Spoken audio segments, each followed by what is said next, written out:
मृत्यूपत्र किंवा विल हे एक लीगल डॉक्युमेंट्स आहे. या डॉक्युमेंटच्या संदर्भामध्ये स्वतंत्र असा कुठे कायदा नाही, परंतु इंडियन सक्सेशन ॲक्टच्या सेक्शन 2मध्ये आणि सेक्शन 15मध्ये या कायद्यासंदर्भात किंवा ह्या प्रक्रियेसंदर्भात मेन्शन केलेलं आहे. स्पेशल मॅरेज ॲक्टच्या सेक्शन 19मध्ये या विलच्या संदर्भामध्ये उल्लेख केलेला आहे. आता हे विल कोण करू शकतं, तर ह्या देशामध्ये असलेला कुठलाही 18 वर्ष वयापेक्षा अधिक असलेला कुठलाही व्यक्ती हे विल बनवू शकतो. जो विल बनवतोय तो मानसिकदृष्ट्या सक्षम असला पाहिजे किंवा त्याने जे विल बनवलं आहे ते कुठल्याही प्रकारचा दबावापोटी बनलेलं असता कामा नये. हे इच्छापत्र कुठल्या गोष्टीसाठी होऊ शकतं, तर तुम्ही केलेली कुठलीही मिळकत, खरेदी केलेली कुठलीही मिळकत किंवा तुमच्याकडे वडिलोपार्जित तुमच्या हिश्श्याला आलेली कुठलीही इन्कम किंवा मिळकत किंवा संपत्ती संयुक्त असलेली परंतु त्यात तुमचा हिस्सा आहे अशा मिळकतीच्या संदर्भात तुमच्याकडे असलेले सोने चांदीचे दागिने किंवा वेगवेगळ्या प्रकारचे हिरे मोती जे काय असतील ते किंवा पैसा, त्याचबरोबर वाहनं, पाळीव प्राणी, तुमचं येणे असलेली रक्कम, ह्या सगळ्या गोष्टींचं तुम्ही विल करू शकता किंवा तुमची वसियत किंवा तुमची इच्छापत्र लिहून ठेवू शकता. याच्या व्यतिरिक्त तुमच्याकडे असलेलं तुमचं जे काही शरीर आहे स्वतःचं, हे तुमच्या मृत्यूनंतर जर तुम्हाला दान करायचं असेल किंवा तुमचे डोळे, तुमचे अवयव किंवा तुमचे ऑर्गन्स जे असतील हे सुद्धा तुम्ही या विलमध्ये लिहून ठेवू शकता किंवा लिहू शकता. आता हे विल कुणाला देता येतं, तर हे विल जे आहे हे तुमच्या जो काय आवडीचा व्यक्ती असेल, तुमचे आप्तिष्ट जे असतील, ते कुटुंबातले सदस्य असतील, जे तुमचे हितचिंतक असतील, जे तुमचे मित्रमंडळी असेल किंवा एखादी धर्मदाय संस्था किंवा ट्रस्ट असेल, अशा लोकांना तुम्ही हे विल करून तुमची काय जी मिळकत जी आहे ते तुम्ही त्यांना देऊ शकता.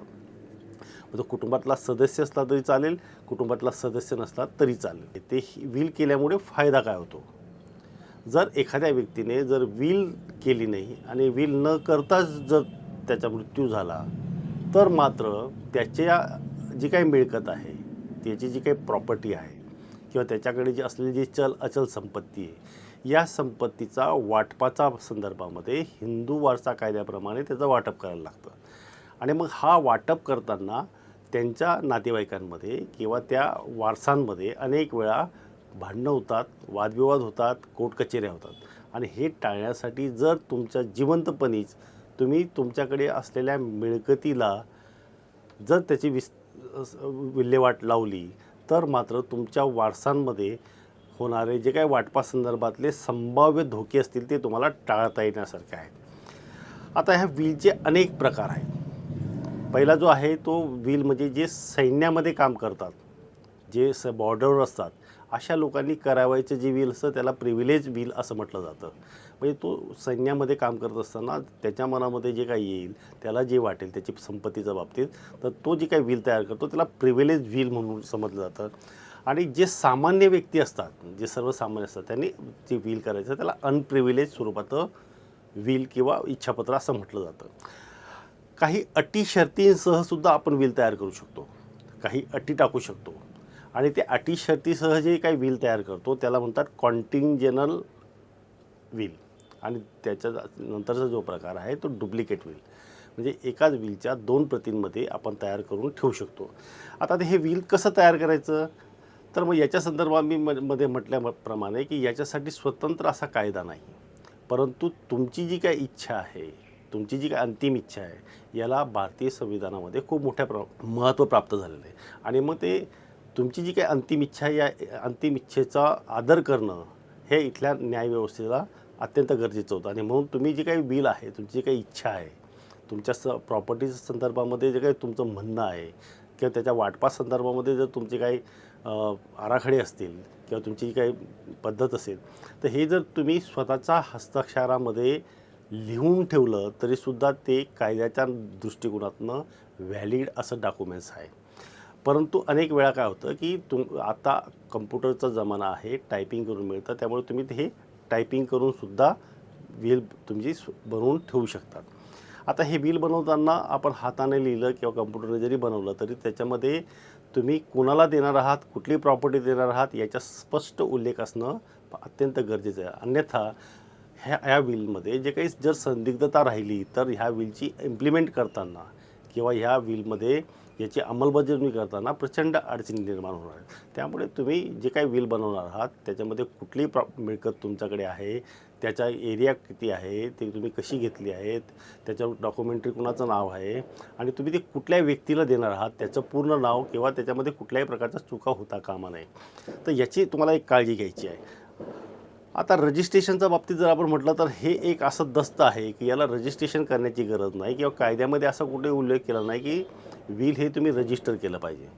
तुम्ही अनरजिस्टर्ड विलसुद्धा कायद्याच्या नजरेमध्ये हे व्हॅल्युएबल आहे किंवा हे लीगल डॉक्युमेंट्स आहेत.